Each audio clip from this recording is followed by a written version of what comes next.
Hello everyone, welcome to today's discussion. My name is Dhianti A Nabilla and I will be the host in this session. Today, we will talk about public corruption in Indonesia. Although countries around the world have fought to eradicate the corruption, the 2017 Transparency International Report on Corruption shows that the progress is still frustratingly slow. Two-thirds of the world's economy still indicate that public corruption is a major issue for them. Transparency International's 2017 Corruption Perception Index ranks Indonesia the 96th out of 180 countries. To give more insight in this topic, we have a few speakers with us today. First, we have a corruption analyst from the Global Organization of Parliamentarians Against Corruption, or GOPAC, Mr. Masad. Hello, Mr. Masad. Thank you for joining us today. Thank you for having me. To jumpstart the topic, can you please explain to us what corruption is and what are the types of corruption? Alright, the simplest definition of corruption is a form of dishonesty undertaken by a person entrusted with a position of authority, often to acquire personal benefit. For example, the misuse of public power, usually by elected politicians or appointed civil servant to gain money from government funds. Corruption has some type of forms such as bribery, embezzlement, graft, Could you elaborate in regards to the phenomena of corruption in general? An index released by Transparency International last year revealed some disturbing information. The index, which ranks 180 countries and territories by their perceived level of public sector corruption, according to experts and business people, the majority of countries are moving too slowly in their effort despite attempts to combat corruption around the world. Even more alarming, in the last 6 years, many countries have still made little to no progress, and what saddened me is Indonesia is ranked 96 out of 180 countries with only 37 out of 100 points. In my opinion, corruption is becoming a bad culture around the world, especially in our beloved country, Indonesia. It is a culture practiced from the top to the bottom, spread like a cancer in any level of our society. It seems that there must be a way to stop this corruption culture. This is all from me. Very interesting. Thank you for your elaboration. Now, we move on to our second speaker. He is a corruption observer from Indonesia Corruption Watch. Please welcome Mr. Yanuar Adi. Welcome, Mr. Yanuar. We are delighted to have you here. Okay, just to pick up from our previous speaker, could you explain to us about the phenomena of corruption in Indonesia? Thank you for having me, Miss. If we go back in time when the corruption tradition in Indonesia began, we can look back in the New Order era where President Suharto ruled the nation for over 3 decades. Even though we know that the Indonesia economy has grown impressively and was sustainable during 1965 until 1996, before the monetary crisis, Suharto used a lot of national resources, such as national oil, to maintain his power. The situation changed drastically after the fall of Suharto in 1998. An ambitious regional decentralization program started in 2001, forecasting the transfer of administrative autonomy from Jakarta to the district, not the province. It seems like the government worked in the way people want, but in reality it's just the decentralization of Indonesia's corruption. Based on data from Ministry of Home Affairs, until December 2015, there are 365 major district heads and governors who got caught in corruption cases since regional autonomy has been implemented. Corruption is not only done by head of the regions, but also by members of parliament. Data held by the KPK in the period of 2004 until 2015 mentioned that total of 39 members of the House of Representatives who become suspect in corruption cases. Okay, so from that perspective, what are the problems that arise from such conditions? There are a lot of problems that arise from the act of corruption within the government. According to Macmillan, 1961, such as inefficiency, injustice, distrust between people and government, wasting of nation resources, decrease of development of companies, political instability, restriction government policy, and a lot of other effects. And what would be the opinion of the people seeing such problems exist? As we can see today in the major media, corruption in Indonesia has continuously become a headline that can cause massive effect to all people in Indonesia. Of course, people are worried and feel there must be a change to the government. Okay, this is really concerning indeed. Okay, thank you very much for your time. Thank you. Alright, let's try to see this issue from the legal aspect. We have here with us a criminal law expert from Universitas Gadjah Mada. Please welcome Ms. Rani Puti. Hello, Ms. Rani, we are delighted to have you here. Thank you.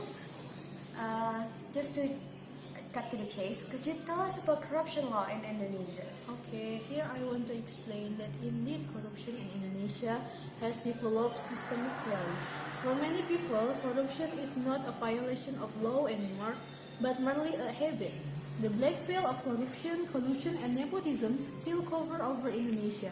This is evident from the fact that in the administration of the state, many policies that are already made only benefit certain people or certain groups. That's why the government issued the TAP MPR XY MPR 1998 about administration of clean country and free from corruption, collusion, and nepotism.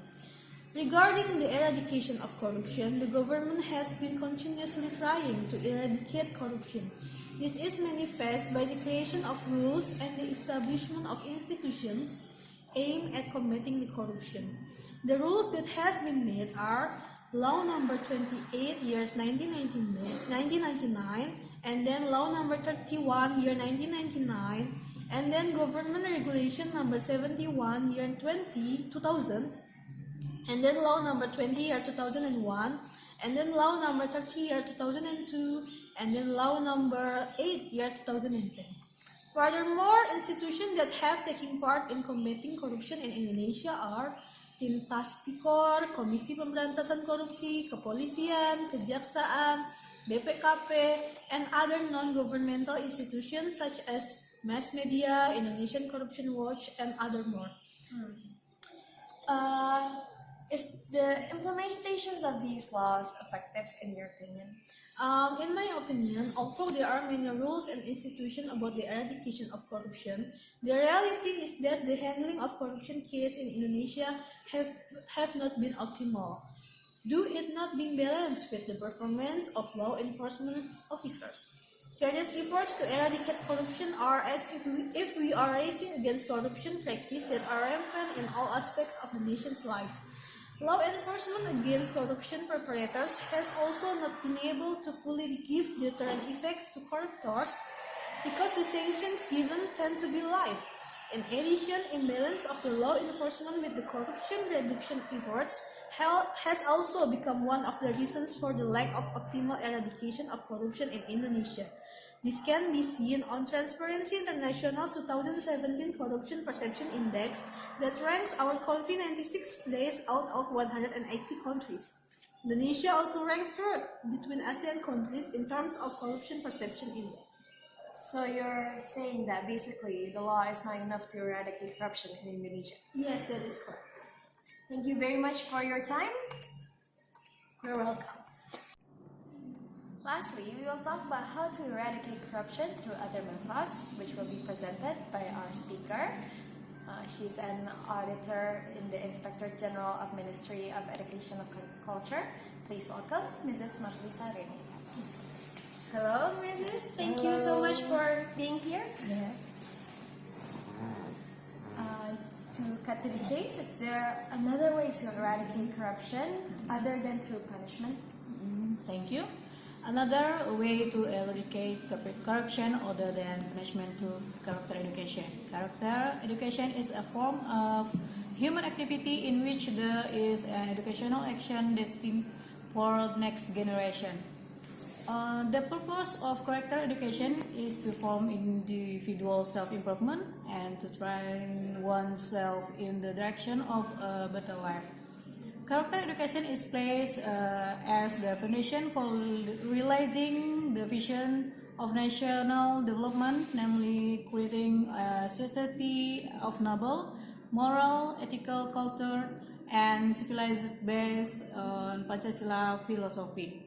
We need to know that character education plays an important role in realizing anti-corruption for students, so that later on we are able to realize the character of the nation through the children in the fight against corruption itself. Okay.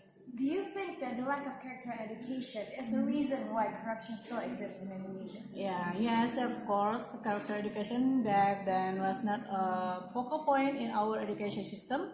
We are only taught theories without fully understanding why it was important to learn the values. Our national development also does not focus on a character development back then. Only focus in form education. Also due to the new order era, corruption has been normalized. So with normalization of corruption culture and lack of character education, this is why corruption still exists. This is very interesting. Could you explain more about how character education can stop corruption?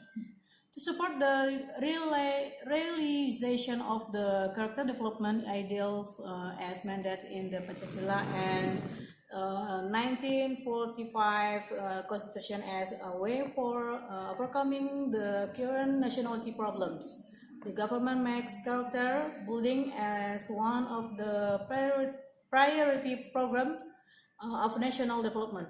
Character education doesn't just teach what is right and what is wrong.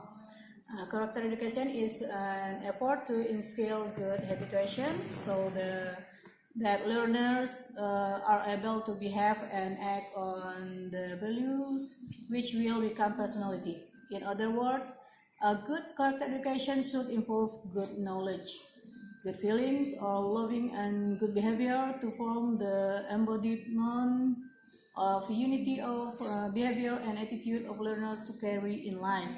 So, education is one of the basic strategies for the nation character building, which in its implementations must be done coherently with some other strategies.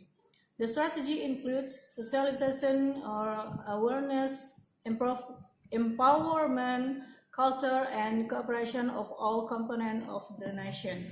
Character building is done by systematic and integrative approach by involving family, educational unit, government, civil society, legislative member, mass media, business world, and the industrial world. With character education, we will hopefully reduce corruption in Indonesia. Thank you very much, Mrs. Marlisa, for the insight. So, if I may conclude this discussion, corruption is a form of dishonesty undertaken by a person of authority for personal benefit. And there are many types of corruption, such as bribery, embezzlement, graft, and influence peddling. The phenomena is spread throughout the world, where in the last 6 years, little to no progress has been made as shown globally. The phenomena in Indonesia is caused by the New Order era that has normalized corruption and continued to this day. The problem that arises from corruption can be economical, social, cultural, political, and administrative, and clearly the citizens of Indonesia are not pleased with this culture. There are many laws that have been created to combat corruption, but it is not enough. This is why we need character education to eradicate the corruption culture. That is all for our discussion today. Thank you for all our speakers for their time, and thank you for tuning in to our discussion. See you next time.